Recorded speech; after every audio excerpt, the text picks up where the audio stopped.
Assalamualaikum warahmatullahi wabarakatuh. Kami akan melaksanakan praktik kucing supervisi akademik modul 2.3. Selamat menyaksikan.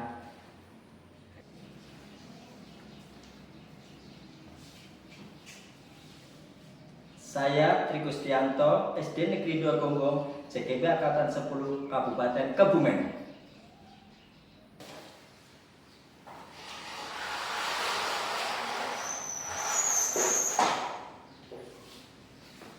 Saya Pipin Damayanti Susana, SD Negeri 1 Dumangsari, CGB Angkatan 10 Kabupaten Kebumen.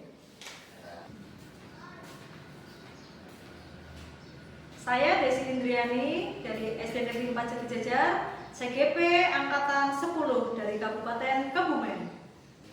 Assalamualaikum Bu Pipin. Waalaikumsalam Bu Desi. Bagaimana kabarnya hari ini? Alhamdulillah Bu, seperti yang Bu Desi lihat saya baik-baik saja dan alhamdulillah sehat. Bagaimana dengan Bu Desi? Alhamdulillah sehat. Baik Bu Pipin, sebelum melaksanakan coaching, kita akan mendiskusikan rubrik penilaian terlebih dahulu ya. Bu. Nanti di sini saya akan mengamati apakah Bu Pipin dalam melaksanakan coaching sudah menggunakan alur kita atau belum. Kemudian bagaimana Bu Pipin mengajukan pertanyaan berbobot kepada coaching dan bagaimana nanti coaching menjawab atau merespon dan menanggapinya. Nanti saya juga akan mengamati apakah coaching yang Bu Pipin laksanakan ini sudah menggunakan prinsip coaching seperti kemitraan, proses kreatif, dan memaksimalkan potensi. Baiklah Bu Pipin, saya akan menanyakan beberapa pertanyaan sebelum melaksanakan coaching. Yang pertama, kompetensi apa yang ingin dikembangkan oleh Bu Pipin Kompetensi yang dalam proses coaching ini? Baik Bu, kompetensi yang ingin saya kembangkan nanti itu diantaranya adalah kehadiran Ibu, kemudian juga mendengarkan aktif dan juga nanti solusinya Bu. Oke, bagus sekali. Yang kedua ya Bu Pipin, kompetensi mana yang secara spesifik ingin diobservasi? Yang saya ingin observasi itu nanti mendengarkan aktif dan memberikan pertanyaan yang berbobot. Oke, pertanyaan yang ketiga ya Bu Pipin. Yang terakhir, indikator yang bagaimana yang diinginkan oleh Bu Pipin dalam proses coaching kali ini? Indikator yang saya inginkan, saya ingin berusaha menemukan solusi dari permasalahan atau menemukan langkah-langkah dalam mengatasi permasalahannya Ibu. Oke, baik Bu Pipin, sekarang Bu Pipin bisa melaksanakan proses coaching. Baik Bu, terima kasih. Selamat siang Bu. Selamat siang Pak Tri, bagaimana? Boleh mengambil waktunya sebentar? Boleh sekali, kebetulan saya ada waktu senggang Bapak, silakan duduk Bapak. Tumben sekali nih, hari ini Pak Tri kok tidak seperti biasanya. Apakah ada sesuatu yang mungkin mengganjal di hati Pak Tri? Iya Bu, saya memang sedang mengalami sedikit masalah. Maaf Pak Tri, masalah apa yang sedang Pak Tri rasakan? Boleh saya tahu permasalahannya Pak Tri? Ya Bu, boleh sekali. Sangat boleh, karena ini tentang proses pembelajaran di kelas. Siapa tahu dengan saya bercerita kepada Ibu tentang permasalahan saya bisa lebih tenang dan Ibu bisa berbagi pengalaman praktik baik kepada saya tentang masalah yang sedang saya hadapi saat ini. Baiklah Pak Tri, silakan jika tidak keberatan Pak Tri bisa bicarakan kronologinya permasalahan yang Bapak hadapi. Siapa tahu nanti kita bisa memecahkan permasalahan Terima kasih Bu atas waktunya. Begini Bu, saya memiliki sedikit masalah mengenai murid di kelas. Nggih. Terus murid di kelas itu pada saat proses pembelajaran ada beberapa murid yang tidak paham dengan apa yang saya ajarkan. Baik Pak. Kira-kira apa yang bisa saya bantu Pak? Dan apa yang ingin Bapak harapkan dari hasil sharing ini Pak? Jujur Bu, saya ingin memperbaiki metode mengajar saya di kelas. Dan saya sangat berharap hasil sharing kita ini atau pembicaraan kita dapat memecahkan masalah yang saya hadapi saat pembelajaran di kelas. Dengan memperbaiki metode mengajar di kelas, apa Bapak yakin jika hal itu dapat membuat permasalahan yang sekarang dihadapi ada perubahan? Insya Allah Bu, saya yakin dengan metode baru yang saya terapkan dalam pembelajaran, murid bisa lebih aktif, menyenangkan bagi murid, dan pembelajaran tidak membosankan. Jadi, menurut Bapak, apa tujuan sharing hari ini Pak? Menurut saya, tujuan sharing hari ini adalah untuk memperbaiki pembelajaran agar murid lebih aktif saat proses pembelajaran berlangsung. Baiklah, sebelum Bapak bisa menceritakan hal yang membuat Bapak merasa memiliki masalah, itu coba ceritakan Pak. Begini Bu, Ya. saat menerangkan matematika tentang penjumlahan bilangan, ada beberapa murid yang belum memahami materi yang saya terangkan. Kok bisa? Belum paham? Kalau boleh saya tahu, metode apa yang Bapak gunakan saat mengajar matematika itu? Saya menggunakan metode seperti biasanya Bu, seperti penayangan video pembelajaran, kemudian ada diskusi, ada ceramah, ada juga tanya jawab. Terus bagaimana reaksi anak-anak saat Bapak menggunakan metode tersebut tentang materi yang Bapak masalahkan? Memang sih Bu, banyak murid yang memperhatikan dan menyimak. Namun ada beberapa murid yang asik ngobrol dengan teman sebangkunya. Bagaimana sikap Bapak terhadap murid yang asik nih sedang mengobrol dengan temannya? Ya kalau sudah ngobrol saya nasihati. Memang saat dinasihati dia langsung memperhatikan. Tetapi beberapa waktu kemudian dia nanti akan kembali ngobrol lagi Bu. Oh begitu. Nah menurut Bapak dari hasil yang dicapai, jika diibaratkan dengan skala nih Pak, 1 sampai 10 itu di mana pencapaian yang Bapak raih untuk saat ini? Untuk saat ini maaf ya Bu, Iya. saya kira baru mencapai 5. Oh begitu ya Pak. Apakah skala 6 masih kurang baik Pak? Iya Bu, masih sangat kurang baik. Saya ingin dapat mencapai sekurang-kurangnya 7,5 lah Bu. Oh baik Pak. Apa saja nih ya Pak kekuatan yang sudah dimiliki Bapak untuk tujuan yang tadi Pak? Kekuatan yang sudah saya miliki itu yang jelas itu fasilitas sekolah Bu sangat mendukung. Kemudian minat belajar murid dan juga dukungan teman sejawat itu sangat ada. Terus nih, menurutnya Bapak itu apakah ada peluang yang bisa diambil saat ada masalah pembelajaran di kelas?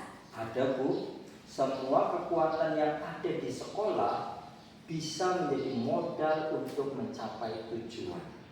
Baik Bapak, mohon maaf ya, kalau boleh tahu nih, kira-kira apa saja hambatan yang akan dihadapi Bapak nanti dalam usaha mencapai tujuan tersebut Pak? Hambatannya itu keterbatasan kreativitas saya Bu untuk membuat media atau alat peraga yang tidak membosankan yang bisa membuat murid lebih aktif dan yang pasti menyenangkan bagi murid. Nah, bagaimana nih caranya Bapak menghadapi hambatan tersebut? Caranya, saya akan berusaha mencari referensi melalui internet dan selalu meningkatkan kolaborasi dengan teman sejawat. Bagus itu Pak. Nah, nanti kalau sudah kolaborasi dengan teman sejawat, apakah ada alternatif lain Pak jika masalah itu belum terselesaikan? Mohon maaf nih. Saya akan berusaha mengikuti diklat baik Oke. secara online maupun Iya. offline agar daya kreativitas saya bisa berkembang. Oke, baiklah. Sekarang, apakah menurut Bapak metode yang Bapak terapkan saat ini sudah tepat? Sudah tepat atau belum? Kalau menurut saya sih, ya Bu, sudah sangat tepat. Oke, kalau memang sudah tepat, harusnya tidak ada anak yang mengobrol atau bicara sendiri dengan temannya, begitu Pak. Maka dari itu, Bu, saya jadi merasa bersalah karena kurang maksimal dalam pembelajaran tersebut. Oh, geng. Apakah Bapak ini sudah melaksanakan refleksi pembelajaran, Pak? Sudah, Bu. Terus hasilnya itu bagaimana terhadap refleksi dari beberapa jawaban murid yang memang belum memahami tersebut?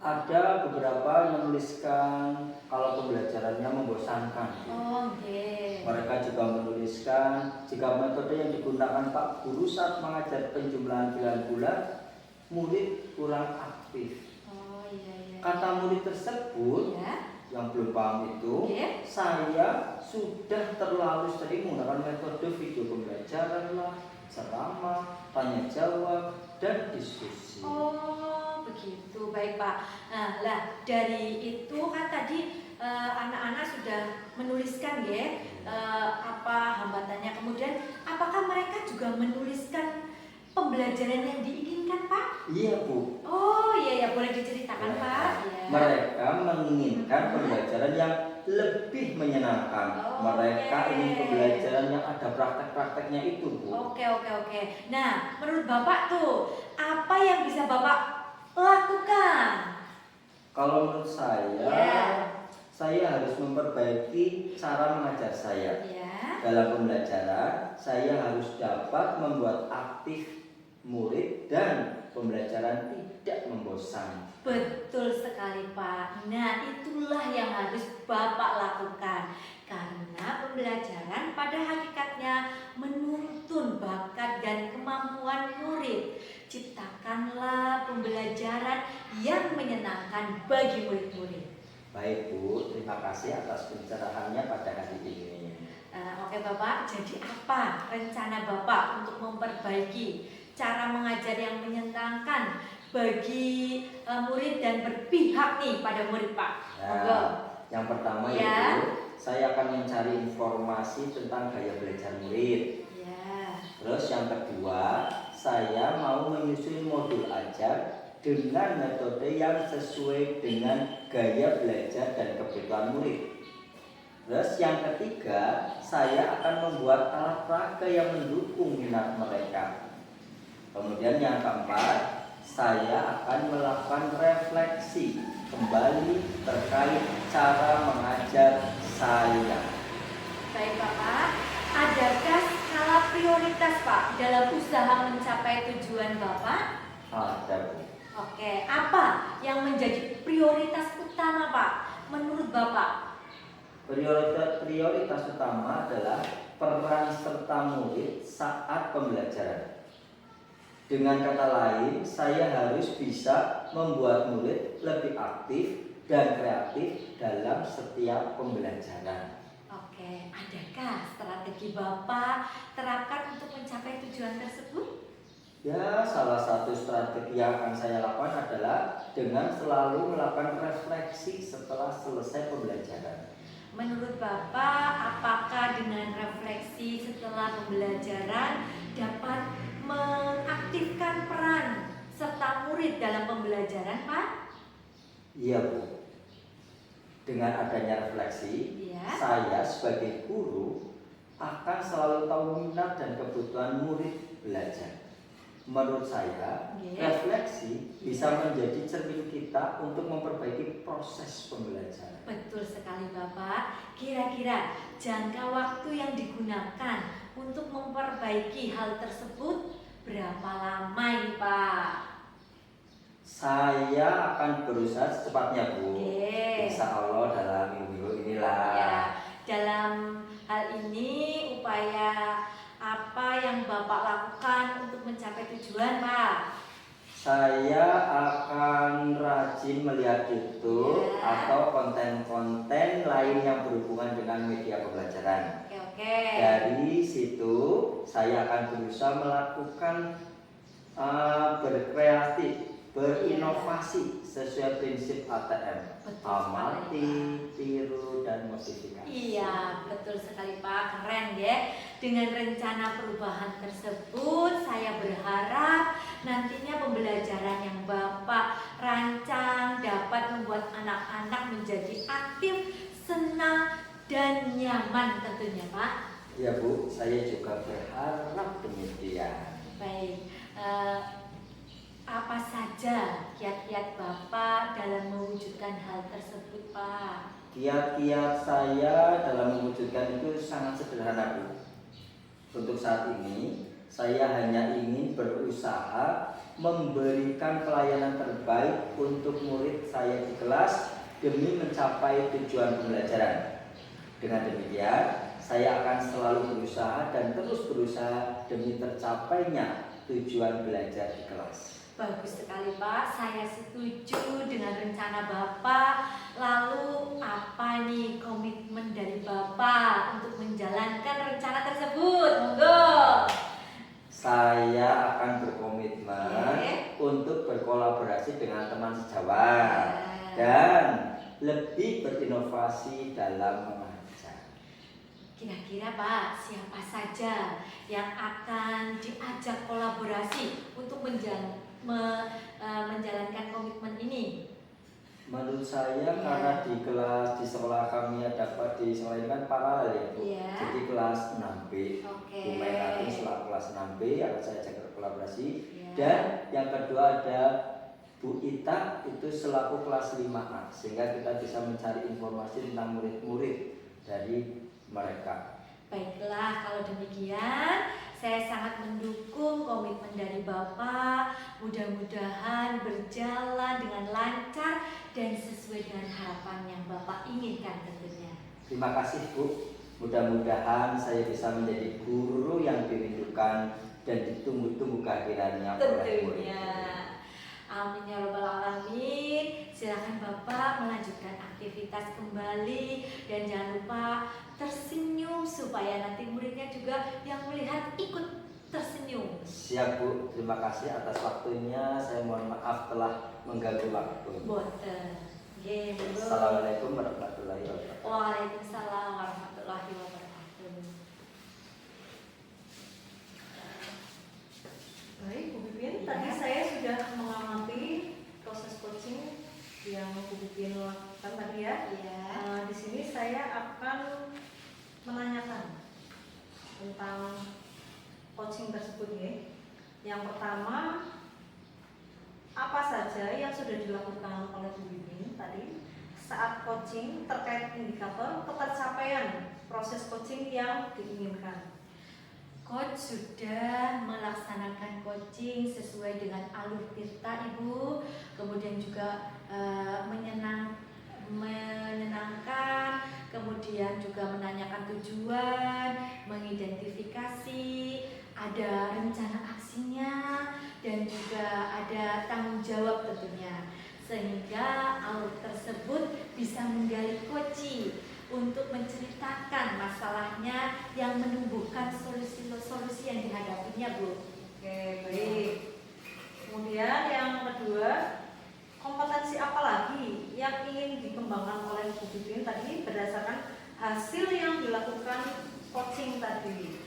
Baik Ibu, yang saya lakukan dengan cara ingin memahami proses Tirta dalam melaksanakan coaching supaya lebih baik lagi nanti Bu. Oh, oke, baik. Tadi kalau saya amati sudah baik semua ya apa yang dilakukan oleh Bu Pipin dalam proses coaching. Bu Pipin sudah melaksanakan proses coaching dengan alur Tirta. Nah, semoga kita dapat melakukan coaching-coaching yang lain ya Bu, terkait masalah selain di sekolah mungkin ya bisa.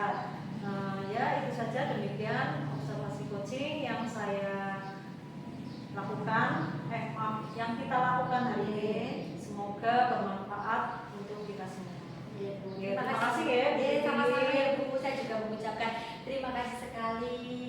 Mohon maaf jika ada salah kata Ibu. Sama-sama Bu Pipin. Wassalamualaikum warahmatullahi wabarakatuh. Waalaikumsalam warahmatullahi wabarakatuh.